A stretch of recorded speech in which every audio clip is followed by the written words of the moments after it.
তুরাগ নদ এবং আওয়ামী লীগের অঙ্গ সংগঠনের কারো কারো নিহত হওয়ার গুঞ্জনের গত 2-3 দিন ধরে সারা দেশে যে তোলপাড়ের সৃষ্টি হলো, সবশেষ জায়গায় এসে মোটামুটি একটা পরিষ্কার চিত্র আমাদের সামনে দাঁড়াতে পারে এই মুহূর্ত পর্যন্ত। তা হচ্ছে কেউ কেউ এই ঘটনার অতিরঞ্জিত বর্ণনা করেছেন, তবে যা ছড়িয়েছে নিশ্চয়ই তার সবটুকুই মিথ্যা নয়। পিটিয়ে হত্যা করার বিষয়টি হয়তো এখনো পর্যন্ত গুজব বলেই মনে হচ্ছে, এবং একই সাথে দায়িত্বশীলদের অনেকে সত্য চেপে গেছেন, কেউ কেউ বিভ্রান্ত হয়েছেন সাধারণ মানুষের মধ্যে। সব মিলিয়ে সারা দেশে একটা অস্বাভাবিক ভীতিকর পরিবেশ সৃষ্টি হয়েছে নিঃসন্দেহে, এবং ভীতিকর পরিবেশ সৃষ্টি হওয়ার যথেষ্ট কারণও নিশ্চয়ই রয়েছে। কিন্তু প্রশ্ন হচ্ছে কেন এমনটা হলো?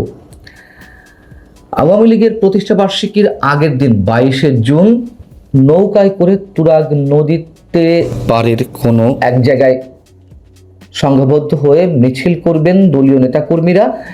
এই সময় স্থানীয় বিএনপির নেতাকর্মী ও পুলিশের ধাওয়া খেয়ে ভয়ে নদীতে ঝাঁপ দেন মিছিলে অংশ নেওয়া কয়েকজন। তাদের মধ্যে দ্রুত গতিতে কেউ নৌকায় উঠে পড়েন, কেউ উঠতে পারেননি নদীর তীব্র খরস্রোতে। অবশেষে কয়েকজনের মৃতদেহ আমাদের সামনে ভেসে উঠল।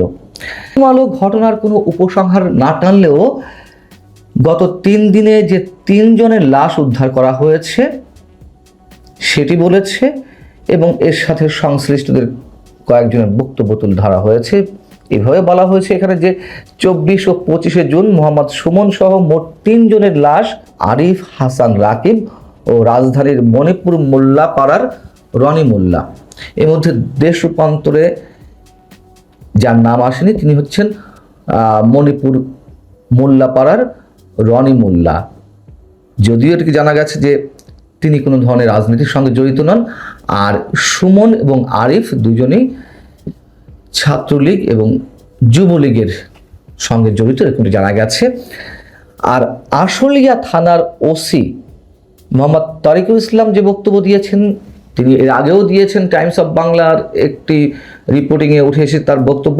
সেটি হচ্ছে, নিহতের পরিবারের সদস্যরা জানিয়েছেন 22শে জুন পিকনিকের কথা বলে সুমন বাসা থেকে বের হয়, পরে তুরাগ নদে পড়ে যায়। সে সাঁতার জানতো না। পরিবারের সদস্যরা নদে খোঁজাখুঁজি করেছেন, নদে একটি লাশের কথাই আমরা জানি।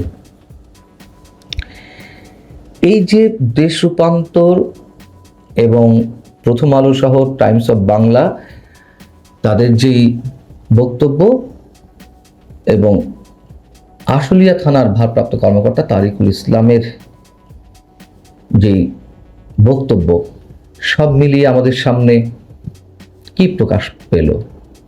প্রথমেই প্রশ্ন আসে যে পুলিশ কেন সত্য গোপন করল? সংশ্লিষ্ট কর্তৃপক্ষ যে কোনো ঘটনায় যদি সত্যটা প্রকাশ করে দেন, আগে থেকেই স্বচ্ছতার সঙ্গে ঘটনার বর্ণনাটি সবার সামনে তুলে ধরেন, তাহলে তো আর গুজবের ডালপালা ছড়াতে পারে না। গুজব যে ছড়ানো হচ্ছে এটা যে কোনো অপরাধ, নিশ্চয়ই আমি সেটা বলছি না।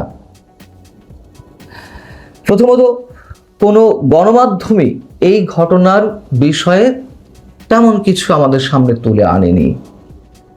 সুমনের বিষয়ে যে প্রথম রিপোর্টিংটি এলো টাইমস অফ বাংলাতে, এর আগে কেউ আনেনি।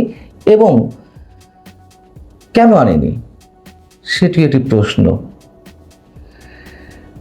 টাইমস অফ বাংলার পরে দেশ রূপান্তর, পাশাপাশি প্রথম আলো।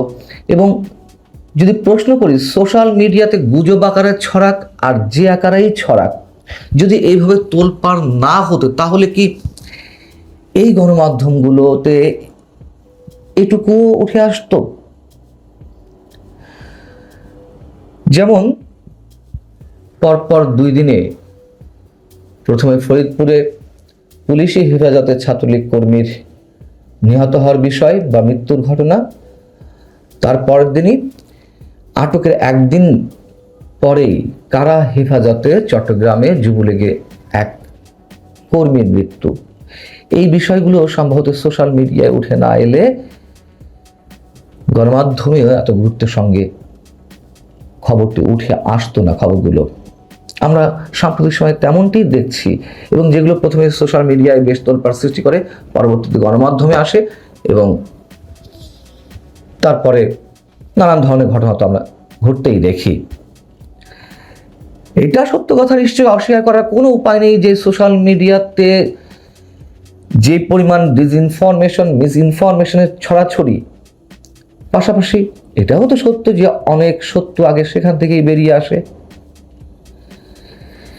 দেশ রূপান্তর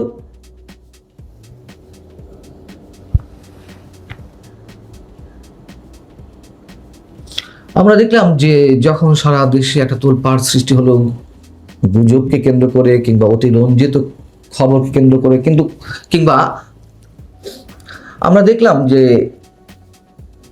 এই তুরাগ নদ এবং আওয়ামী লীগের নেতাকর্মীদের কারো কারো নিহত হওয়ার বিষয় নিয়ে যেভাবে সোশ্যাল মিডিয়াতে তোলপাড় সৃষ্টি হলো, তারপর পরে পুলিশ সদর দপ্তর থেকে একটি বক্তব্য দেওয়া হলো যে সামাজিক যোগাযোগ মাধ্যমে আওয়ামী লীগ নেতাকর্মীদের পিটিয়ে সম্পূর্ণ ভিত্তিহীন এবং মিথ্যা। কিন্তু দেশ রূপান্তরে আবার যেই তথ্যটি উঠে এসেছে যে পুলিশের 3টি ইউনিট ঘটনার তদন্তে নামে, যখন সারা দেশে বিষয়টি ভাইরাল আকারে ছড়িয়ে পড়ে, সেটি সত্যতার সঙ্গে হোক বা গুজবের সঙ্গে হোক। তার মধ্যে ঢাকা মহানগর গোয়েন্দা পুলিশের একটি টিম আওয়ামী লীগের মিছিলে পুলিশের ধাওয়া দেওয়ার ফলে 2 জনের মৃত্যু হয়েছে বলে সত্যতা পেয়েছে। কথা হচ্ছে, ঘটনার বর্ণনা যেভাবেই আসুক, সংখ্যাটি যেভাবেই আসুক,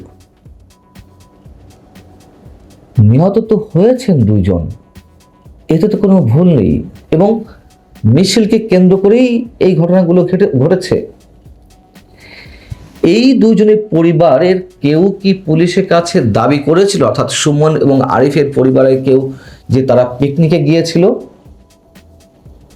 কেন আশুলিয়া থানার ভারপ্রাপ্ত কর্মকর্তা প্রথমেই তিনি পিকনিকের কথা বললেন যে সুমন পিকনিকে গিয়েছিল, তার পরিবার জানিয়েছে?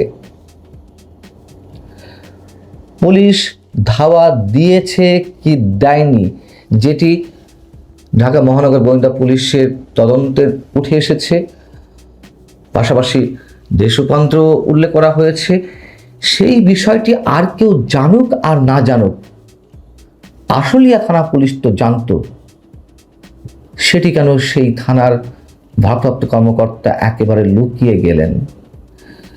সুমনের পরিবার মুখ খুলতে চায়নি। আমি গতকালই এই বিষয়ে একটি বক্তব্য আপনাদের সামনে উপস্থাপন করেছিলাম বিশ্লেষণের জায়গা থেকে। ঠিক এই জায়গাটি থেকে আমি প্রশ্ন উত্থাপন করেছিলাম যে সুমনের পরিবার যে মুখ খুলছে না, কেন মুখ খুলছে না? এর 2টি কারণ হতে পারে। একটি হচ্ছে সুমন ছাত্রলীগ করত, তার পরিবারের বা তার আত্মীয় স্বজনের অনেকেই স্বীকার করেছেন।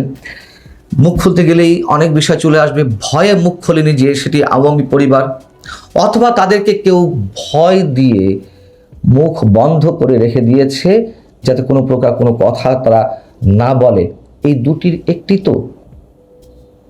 এবং ওই প্রশ্ন থেকে কিছুটা সন্দেহ প্রকাশ করা হয়েছিল যে যা ঘটছে, যা শোনা যাচ্ছে, তার সব কিছু সত্য না হলেও কিছু একটা কিন্তু আছে।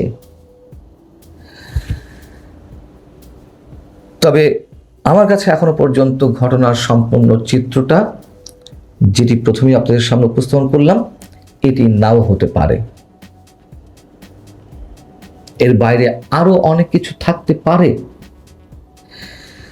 প্রশাসনের পক্ষ থেকে যখন তথ্য গোপন করা হয়, আবারও বলি, সবসময় বলি, গুজবের ডালপালাটা অতি দ্রুত বিস্তার লাভ করে।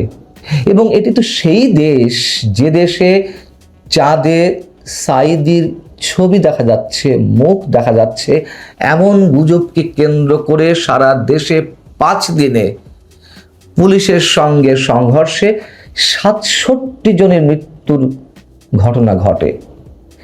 সেই দেশের মানুষের কাছে তথ্য গোপন করলে গুজব তো ডালপালা ছড়াবেই। তবে একটি কথা অবশ্যই বলতে হবে, এই ঘটনাকে কেন্দ্র করে আওয়ামী লীগের অতি উৎসাহী কর্মী সমর্থক যেভাবেই বলি না কেন, ডিপ ফেক ভিডিও বানিয়ে অথবা পুরনো ভিডিও তুরাগের ঘটনাকে উল্লেখ করে ছড়িয়ে দিয়ে যেই কর্মকাণ্ডগুলো সৃষ্টি তারা করেছে, এটি আসলে কাদের লাভ, কিসের লাভ? এর মধ্য দিয়ে তো আওয়ামী লীগ নিজেই প্রশ্নবিদ্ধ হচ্ছে এই অতি উৎসাহী কর্মী সমর্থকদের কারণে।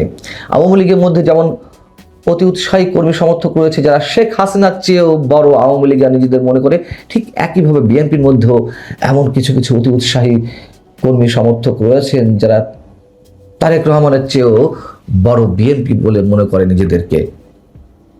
এবং সাম্প্রতিক সময়ে অবশ্যই অনেক ধরনের গুজব ছড়াচ্ছে, ডিপ ফেক ভিডিও তৈরি করে ছড়িয়ে দেওয়া হচ্ছে, পুরনো ভিডিওকে সাম্প্রতিক সময়ের বলে উল্লেখ করে ছড়িয়ে দেওয়া হচ্ছে।